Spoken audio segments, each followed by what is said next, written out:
నమస్తే అండి. నేను మీ డిజిటల్ విలేకరి. ఈరోజు నేను తారామా శిల్పాలయాలో ఉన్నాను. ఇది బాచుపల్లిలో ఉంది. నేను వీళ్ళ వర్క్‌షాప్‌కి ఎంటర్ అవ్వంగానే నాకొక అతిపెద్ద విగ్రహం కనిపించింది. చాలా భారీగా ఉంది. పైనేమో చాలా దేవుళ్ళున్నారు. కిందేమో వినాయక స్వామి ఉన్నారు. ఇది ఎంట్రీ అవ్వంగానే నాకు కనిపించింది. దాని తర్వాత ఇక్కడ వీళ్ళేదో తయారు చేస్తున్నారు ఏంటి అని చెప్పి చూసే ప్రయత్నం చేశాను. సో, ఇక్కడ ఈ అచ్చు ఉంది గదా! ఈ డై ఉంది గదా! ఈ డైలో ఆయన మట్టి పెట్టి ఇలా చేస్తున్నాడు. ఏంటి అన్నా అని అడిగితే ఇది స్వామివారి మీద కిరీటం అని చెప్పి ఆయన చెప్పాడు.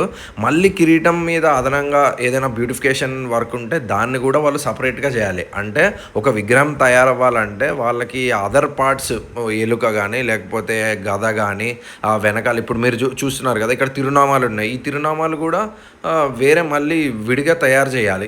ఏదైనా వాహ ప వెనకాల వాహనాలు గానీ, సో ఇలా రకరకాలు చాలా ఉన్నాయన్నమాట. అంటే మనం జస్ట్ ఎప్పుడైనా షెడ్‌కెళ్తే బయట ఆల్రెడీ చేసి పెట్టినవే చూస్తాం గానీ, బట్ లోపల ఇలాంటి వీడియో నేను మీ అందరికీ చూపిద్దామని ఇట్లా ప్రత్యేకంగా వీళ్ళ దగ్గరికెళ్ళి ఒక్కొక్కటి వీళ్ళేం చేస్తున్నారో, అసలు దేనికి ఏది ఉపయోగం, అసలు ఇలా ఎందుకు చేస్తున్నారు అని చేసే ప్రయత్నం చేశాను.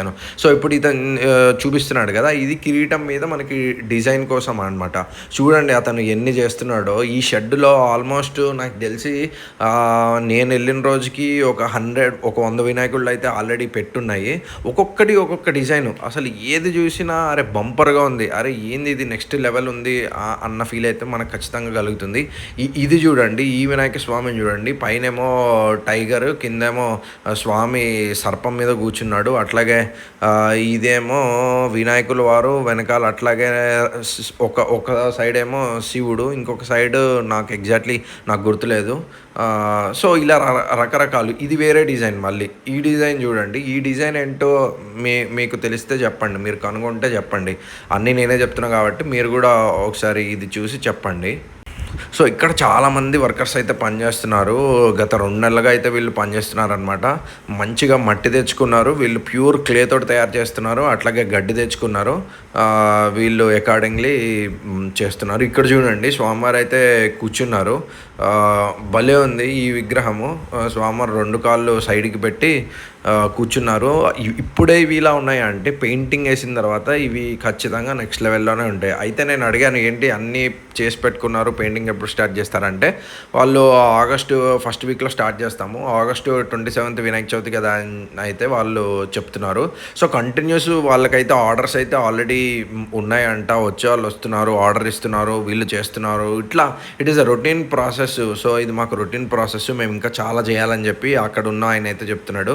ఇక్కడ చూడండి వినాయకుడు పక్కన శ్రీకృష్ణుడు గోవర్ధనగిరి పర్వతాన్ని ఎలా పట్టుకున్నాడో ఎంత చక్కగా ఉందో చూడండి. అట్లాగే ఇది పార్వతీ అమ్మవారు, అట్లాగే వినాయకుడు తో కలిపిన విగ్రహం అనమాట. సో, వీళ్ళ దగ్గర మనకి 5 feet నుంచి నాకు తెలిసి ఆల్మోస్ట్ ఒక 12, 13, 14 feet కూడా ఉన్నాయి. ఇంకా పెచ్చున్నాయేమో నాకైతే కనిపించలేదు కానీ, బట్ నా అందాజా ప్రకారం అయితే సుమారు 15 feet వరకు అయితే ఖచ్చితంగా ఉంది. ఒకటేమో నెమలి మీద, ఒకటేమో పులి మీద, ఒకటేమో దక్షిణామూర్తి ఆకారంలో, ఇంకొకటేమో సాయిబాబా ఆకారంలో, ఒకటేమో 6 pack అంటే హనుమంతుడికి కొంచెం బాడీ స్టిఫ్గా ఉంటుంది కదా అట్లాగే ఆ ఆకారంలో. ఇలా అయ్యప్ప స్వామి ఎలా కూర్చున్నాడో చూడండి. అయ్యప్ప స్వామి ఎలా కూర్చుంటాడో అలా ఆ ఆకారంలో. ఇక్కడ చూడండి నాకు తెలిసి ఇది నాకు కొంత సాయిబాబా అవతారం లాగా కనిపిస్తుంది. ఇలా ఒకటేంటి రకరకాల ఆకారాలు కంటిన్యూస్గా వీళ్ళు డే అండ్ నైట్ అయితే వీటిలన్నింటినీ మనకి అందించడానికైతే చేస్తున్నారంట. చాలా అప్రిషియబుల్ పాయింట్ ఏంటంటే ఇక్కడ అప్రిషియేట్ చేయాల్సిన అంశం ఏంటంటే వీళ్ళు అయితే ప్యూర్ క్లే తోట చేస్తున్నారు. ఎందుకంటే నేను వెళ్ళినప్పుడు అక్కడ వాళ్ళు మట్టిని దొక్కుతున్నారు. ఆ మట్టిని దొక్కి ఆ మట్టిని మంచిగా చేసుకొని వీళ్ళు ఆ మౌల్డ్స్లో పెట్టుకొని వాళ్ళ ఆర్ట్ ఫామ్లో వాళ్ళు ఎలా చేస్తారో వాళ్ళు అలా చేస్తున్నారు. చూడండి ఇంకా ఇక్కడ పూలతో ఇవి పూల మధ్యలో గణనాయకుడు, అట్లాగే ఇది చెట్టు. ఇక్కడ చూడండి ఆంజనేయ స్వామి పైన వినాయక స్వామి కింద, అట్లాగే వినాయకుడి చేతిలో త్రిశూలం ఉంది. పైనేమో ఆంజనేయ స్వామి, ఇక్కడేమో నాగపడిగ కింద, ఇక్కడేమో మన ఢమరుకం కింద, ఇక్కడేమో పులి మీద స్వామివారు. భలే ఉంది అసలు. అక్కడ చూస్తుంటే అసలు రాబుద్ది కాలేదు. చూడండి ఇక్కడ ఇతను తొండం పెట్టడానికి ఏదో ట్రై చేస్తున్నాడు. ఇక్కడ చూడండి ఒక శివలింగము, అట్లాగే నుంచున్న స్వామివారు. ఇక్కడ దేనికైతే ట్యాగ్ కట్టారో అది సోల్డ్ అవుట్ అనమాట. సరే అలా నడుచుకుంటూ చూస్తుంటే ఇక్కడ మనోడిని పలకరించాను. "ఏం చేస్తున్నావు భయ్యా" అంటే, "ఇది గడ్డి లోపల కొంత స్ట్రెంగ్త్ ఉండడానికి, అట్లాగే విగ్రహం నిలబడడానికి ఈ గడ్డి మట్టి కలిపి పెడతామని" చెప్పి చెప్తున్నాడు. చాలామంది అంటే మనకి మూషిక వాహనము చూడండి ఇతను ఎలా చేస్తున్నాడో.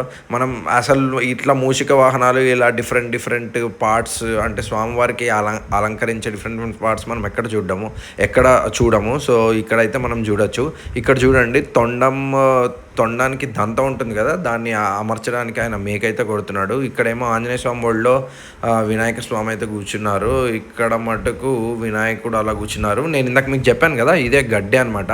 ఈ గడ్డితో ఫస్ట్ అక్కడ అలా ఒక పడేసి ఉంది కదా ఒక ఆకారము, ఫస్ట్ వాళ్ళకి ఎంత సైజు కావాలో అంత సైజు ఆకారాన్ని పెట్టి దానికి మట్టి అమర్చి ఏదో చేస్తారు. ఎగ్జాక్ట్లీ నాకు ఆ చేసే విధానము నాకెక్కడ కనిపించలేదు కానీ బట్ అదర్వైజ్ అయితే వీళ్ళు చాలా శ్రమ ఉంటుంది. ఇదేమీ అంత ఈజీ కాదు. ఇక్కడ చూడండి ఈయన కళ్ళు అయితే పెడుతున్నారు. నేను అక్కడే ఉండి చూశాను. అసలు వీళ్ళు ఒకళ్ళు ఒక విగ్రహం తయారు చేయాలంటే ఖచ్చితంగా వాళ్ళకి ఆర్ట్ అనేది ఉండాలి. ఆ ఆర్ట్ని మనం డెఫినెట్లీ గౌరవించాలి. ఎందుకంటే ఇప్పుడు నన్ను వెళ్ళి చేయమంటే నేను చేయలేను. ఎందుకంటే ఖచ్చితంగా ఆ ఆర్ట్ మన చేతుల్లో ఉండాలి. అది మనకి రావాలి, మనకు అబ్బాలి. మనకి అది అవుతేనే మనం కూడా ఒక సుందరంగా దాన్ని ఏమంటారు ఒక ఐడియాలను అయితే తీర్చిదిద్దచ్చు.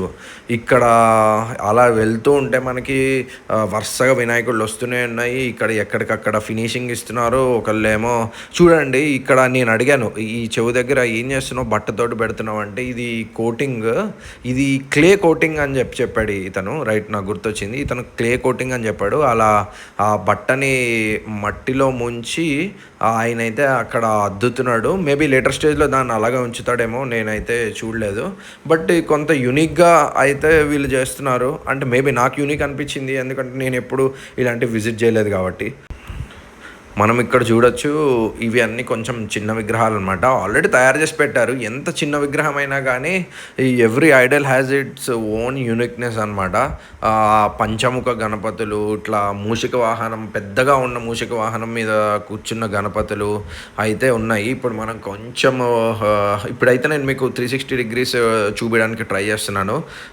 ఇప్పుడు మనం కొంచెం ముందుకెళ్ళి ఇది చూద్దాము. ఇతను ఎలుకనైతే చేస్తున్నాడు, ఇందాక మీకు చూపించాను కదా. ఇప్పుడు చూడండి, ఇప్పుడు కొంచెం పెద్దవైతే వస్తాయి. ఇక్కడ అన్నీ పెద్దవి అండ్ టూ మచ్ యూనిక్నెస్. చాలా చాలా వర్క్ ఉంటుంది. అంటే ఇందాకటి వాటికి కూడా వర్క్ ఉంది కానీ బట్ వీటికి ఇంకా ఎక్కువ వర్క్. కొంత భారీ విగ్రహాలు కాబట్టి మనకి ఇంకా మంచిగా ఉంటుంది, నిండుగా ఉంటుంది. ఇక్కడ చూడండి, ఇది భారీ విగ్రహం. ఇక్కడ స్వామివారు కూర్చున్నారు. ఈయనకి అనేక చేతులు ఉన్నాయి. నాకు తెలిసి ఇదైతే మూషిక వాహనంలానే ఉంది. ఇది మూషిక వాహనమా లేదా పులి లేకపోతే ఏం యానిమల్ అనేది మీరైతే కామెంట్ చేయండి. ఇక్కడ చూడండి, స్వామివారు బాస్పెట్లు వేసుకుని కూర్చున్నారు. స్వామివారికి అనేక చేతులు ఉన్నాయి, పైన సర్పాలు కూడా ఉన్నాయి. చెప్తున్నాను కదా, ఇప్పుడు నేను పెద్ద వినాయకుళ్ళ లైన్లో ఉన్నాను. అంటే వీళ్ళు తయారు చేసిన పెద్ద వినాయకుల లైన్లో ఉన్నాను. ఇక్కడ చూడండి స్వామివారికి ఎన్ని చేతులు ఉన్నాయో, అట్లాగే ఎన్ని తలలు ఉన్నాయో. సో ఇది కూడా మంచి స్టైల్ అనమాట. అంటే ఇది చాలా యూనిక్గా అనిపించింది. సో ఇక్కడ మీకు ఎడిషనల్గా కనిపిస్తున్నాయి కదా గద కానీ, అట్లాగే అక్కడ వాళ్ళు నుంచున్నారు కదా, ఆయన ఎవరో ఎగ్జాక్ట్లీ తెలీదు. సో వాళ్ళందరినీ చేయాలంటే మళ్ళీ అది వేరే వర్క్ అనమాట. సో అందుకనే వాళ్ళు కూడా కొంత మేము చాలా కష్టపడుతున్నామని చెప్పి అక్కడైతే ఆయన చెప్పాడు. సో కలర్ వచ్చేసరికి ఏ కలర్ అయినా మేము చెప్పిన కలర్ వేస్తారా, ఏ కలర్ వేస్తారా అంటే, లేదు మాకు కొన్ని కలర్స్ ఉంటాయి, దానిలో అవి ఇస్తే మీరు సెలెక్ట్ చేసుకోవచ్చు అని అయితే ఆయన చెప్పడం జరిగింది. ఇది ఓవరాల్గా వీళ్ళ వర్క్షాప్ అనమాట. వీళ్ళ వర్క్షాప్కి నేను విజిట్ చేశాను. నేను చాలా మంచిగా ఫీల్ అయ్యాను. ఎందుకంటే ఇలాంటివి ఎప్పుడూ చూడం బయట. జనరల్లీ మనకి వినాయకుల విగ్రహాలు బయట పెడితే వెళ్ళి మనం చూసొస్తాం కానీ బట్ ఇంటర్నల్ లోపల వర్క్షాప్లో ఏం జరుగుతుంది, అసలు వీళ్ళు ఏం చేస్తున్నారు, ఎలా చేస్తున్నారు, ఒక విగ్రహాన్ని చేయాలంటే ఎంత కష్టపడాలి అనేది నాకు కొంత తెలిసింది. మీరు బ్యాక్గ్రౌండ్లో చూడొచ్చు, ఆల్రెడీ ఇక్కడ వీళ్ళ దగ్గరికి వచ్చి బుకింగ్స్ అయితే చేస్తున్నారు. వీళ్ళ వర్క్షాప్ నేను మీకు ఇందాక చెప్పినట్టు మియాపూర్ బాచుపల్లిలో అయితే ఉంది. చాలా పెద్ద స్పేస్లో ఉంది. వీళ్ళు కొంత ప్రైజెస్ అయితే మనకి ఎగ్జాక్ట్లీ వాళ్ళైతే ఏం చెప్పట్లేదు. Depends on the market. అప్పుడు ఎంత ఉంటే దానికి తగ్గట్టుగా అన్నట్టు అన్నారు.